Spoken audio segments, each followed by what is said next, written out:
Shalom Bapak Ibu yang diberkati Tuhan. Senang saya bisa kembali berada di channel ini dan menyapa Anda semua. Hari ini saya ingin menyampaikan sebuah topik yang menarik Bapak Ibu, yaitu pacaran zaman now. Saudara, siapa yang tidak pernah merasakan jatuh cinta? Ketika seorang laki-laki dan seorang perempuan bertemu dan mereka jatuh cinta, maka dunia ini serasa milik mereka berdua. Namun perlu kita ketahui, anak-anak zaman sekarang cara berpacarannya itu berbeda. Oleh sebab itu, kalau kita memperhatikan baik-baik gaya pacaran anak zaman now sekarang, zaman anak milenial, mereka jauh lebih berani dan mereka benar-benar belak-belakan. Saudara, tidak heran mereka berani mengunggah kebersamaan mereka.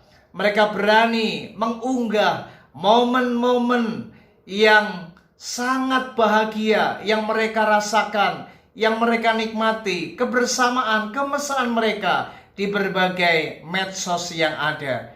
Bahkan sebelum diunggah, mereka terlebih dahulu tanda petik memoles foto-foto mereka agar tampak kekinian dan tampak keren di mata masyarakat. Saudara, namun berhati-hatilah. Di hari-hari ini kita sebagai keluarga Kristen, kita perlu untuk mencermati, perlu untuk mengawasi anak-anak kita, supaya anak-anak kita jangan sampai meniru gaya pacaran anak zaman now hari ini. Karena memang dunia hari-hari ini sudah benar-benar rusak, saudara. Hal ini dipengaruhi oleh adanya yang pertama, yaitu adanya media sosial.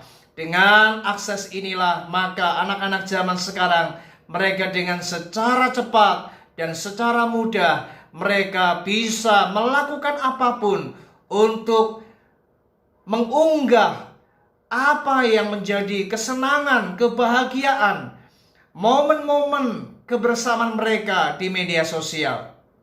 Dan yang kedua, karena adanya pengaruh globalisasi, sehingga etika ketimuran sudah tidak diperhatikan. Mereka telah melakukan gaya pacaran yang semakin bebas. Dan yang ketiga, saudara, karena mereka ingin meniru idola mereka. Saudara, tidak dipungkiri mereka memiliki idola di dalam kehidupan anak-anak muda zaman sekarang, sehingga mereka ingin meniru artis-artis yang menjadi idola mereka, tokoh-tokoh yang menjadi pujaan mereka, dan ini sangat berpengaruh sekali. Dan mari hari ini kita perlu mewaspadai akan perkara ini.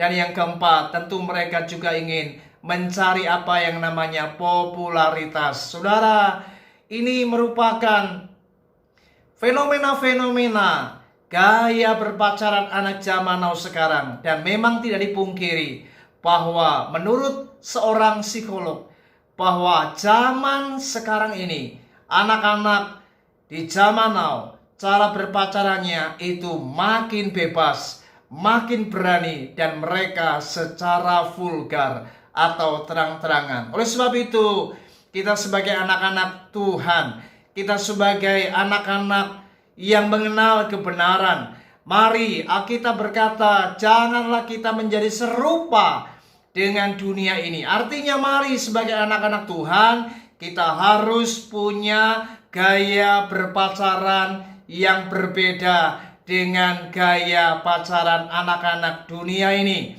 yaitu anak-anak zaman now, anak-anak zaman milenial. Oleh sebab itu mari kita perhatikan di dalam Mazmur pasal 119 ayat yang ke-9 dikatakan, dengan apakah seorang muda mempertahankan kelakuannya bersih, dengan menjaganya sesuai dengan firman-Mu.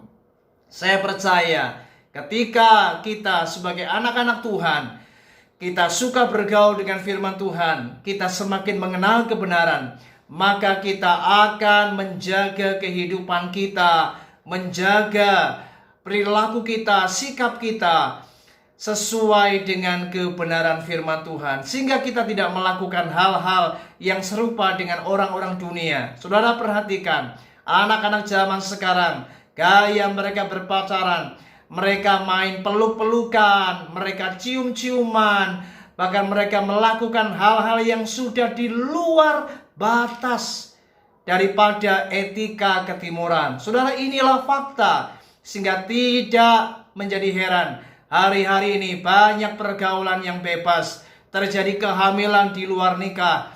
Mereka melakukan hubungan seks, hubungan suami istri sebelum diberkati di dalam pernikahan kudus. Inilah fenomena zaman anak milenial. Oleh sebab itu, mari kita perhatikan di dalam Efesus pasal 5 ayat yang ketiga.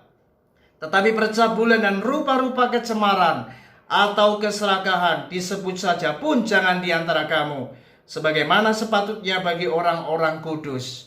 Saudara, jika kita adalah anak-anak Tuhan, maka kita akan hidup dalam kekudusan. Kita akan menjauhi perkara-perkara yang percabulan. Karena percabulan adalah salah satu bentuk keinginan daging. Dan ini membawa kita kepada sebuah pelanggaran, membawa kita hidup di dalam dosa, dan akibatnya pun juga akan membawa dampak yang tidak main-main. Saudara, dikatakan di dalam 1 Tesalonika 4 ayat ke-7, dikatakan firman Tuhan, Allah memanggil kita bukan untuk melakukan apa yang cemar, melainkan apa yang kudus. Ingat Bapak Ibu, anak-anak Tuhan itu bukan dipanggil untuk melakukan apa yang cemar, tapi kita harus melakukan apa yang benar, apa yang kudus, apa yang berkenan. Oleh sebab itu, mari, jika hari ini Anda adalah anak muda yang sedang di dalam jatuh cinta dan Anda sedang membangun pacaran dengan kekasihmu, mari hari ini jagalah kekudusan di tengah dunia yang makin cemar ini. Ingat, jadilah anak-anak Tuhan dengan memiliki sebuah prinsip-prinsip yang benar sesuai kebenaran firman Tuhan. Itu sebabnya mari gaya berpacaranmu itu harus kudus, harus benar dan berkenan di hadapan Tuhan, supaya kelak ketika engkau nanti diberkati dalam pernikahan, maka pernikahanmu diberkati dan masa depan Anda pun juga akan diberkati Tuhan. Kiranya renungan ini semakin membawa kita untuk hidup benar dan kudus di hadapan Tuhan. Puji Tuhan. Shalom.